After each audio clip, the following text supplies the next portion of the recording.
This could be similar to the campaign organized by homosexuals a few years ago, although heaven forbid that we should stoop into public outing of people against their will. In most cases, people who out themselves will help to destroy the myth that there is something wrong with atheists. On the contrary, they'll demonstrate that atheists are often the kinds of people who could serve as decent role models for your children, the kinds of people an advertising agent could use to recommend a product, the kinds of people who are sitting in this room.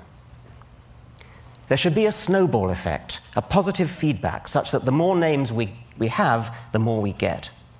There could be non-linearities, threshold effects. When a critical mass has been obtained, there's an abrupt acceleration in recruitment. And again, it will need money. I suspect that the word atheist itself contains or remains a stumbling block, far out of proportion to what it actually means, and a stumbling block to people who otherwise might be happy to out themselves. So what other words might be used to smooth the path, oil the wheels, sugar the pill? Darwin himself preferred agnostic, and not only out of loyalty to his friend Huxley, who coined the term. Darwin said, "I have never been an atheist in the same sense of denying the existence of a God. I think that generally an agnostic would be the most correct description of my state of mind." He even became uncharacteristically tetchy with Edward Aveling. Aveling was a militant atheist who failed to persuade Darwin to accept the dedication of his book on atheism, incidentally giving rise to a fascinating myth that Karl Marx tried to dedicate Das Kapital to Darwin, which he didn't. It was actually Edward Aveling. What happened was that Aveling's mistress was Marx's daughter, and when both Darwin and Marx were dead, Marx's papers became muddled up with Aveling's papers, and a letter from Darwin saying, "My dear sir, thank you very much, but I don't want you to dedicate your book to me," was mistakenly supposed to be addressed to Marx. And that gave rise to this whole myth, which you've probably heard, it's sort of urban myth, that Marx tried to dedicate Capital to Darwin. Anyway, it was Aveling, and when they met, Darwin challenged Aveling. "Why do you call yourselves atheists?" Agnostic, retorted Aveling, was simply atheist writ respectable, and atheist was simply agnostic writ aggressive. But Darwin complained, "But why should you be so aggressive?" Darwin thought that atheism might be well and good for the intelligentsia, but that ordinary people were not, quote, ripe for it, which is, of course, our old friend, the don't rock the boat argument. It's not recorded whether Aveling told Darwin to come down off his high horse. But in any case, that was more than 100 years ago. You'd think we might have grown up since then. Now, a friend, an intelligent, lapsed Jew, who incidentally observes the Sabbath for reasons of cultural solidarity, describes himself as a tooth fairy agnostic. He won't call himself an atheist because it's in principle impossible to prove a negative, but agnostic on its own might suggest that God's existence was therefore on equal terms of likelihood as his non-existence. And so my friend is strictly agnostic about the tooth fairy, but it isn't very likely, is it? Like God. Hence the phrase tooth fairy agnostic. Bertrand Russell made the same point using a hypothetical teapot in orbit about Mars. You strictly have to be agnostic about whether there is a teapot in orbit about Mars, but that doesn't mean you treat the likelihood of its existence as on all fours with its non-existence. The list of things which we strictly have to be agnostic about doesn't stop at tooth fairies and teapots, it's infinite. If you want to believe one particular one of them, unicorns or tooth fairies or teapots or Yahweh, the onus is on you to say why. The onus is not on the rest of us to say why not. We who are atheists are also a-fairists and a-teapotists. But we don't bother to say so.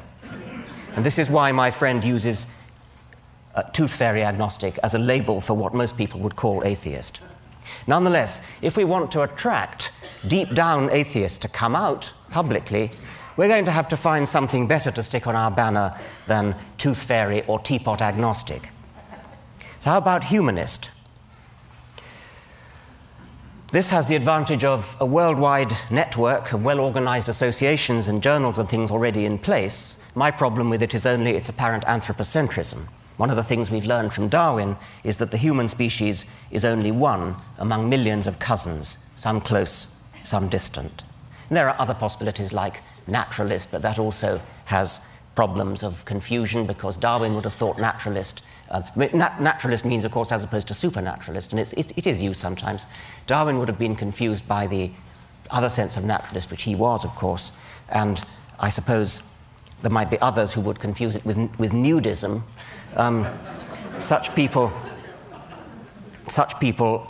might be those belonging to the British lynch mob, which last year attacked a paediatrician in mistake for a paedophile.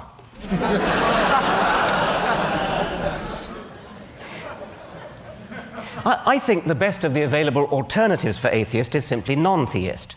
It lacks the strong connotation that there's definitely no God, and it could therefore easily be embraced by teapot or tooth fairy agnostics. It's completely compatible with the God of the physicists. When atheists like Stephen Hawking and Albert Einstein use the word God, they use it, of course, as a metaphorical shorthand for that deep, mysterious part of physics which we don't yet understand. Non-theist will do for all that, yet unlike atheist, it doesn't have the same phobic, hysterical responses. But I think, actually, the alternative is to grasp the nettle of the word atheism itself, precisely because it is a taboo word, carrying frissons of hysterical phobia.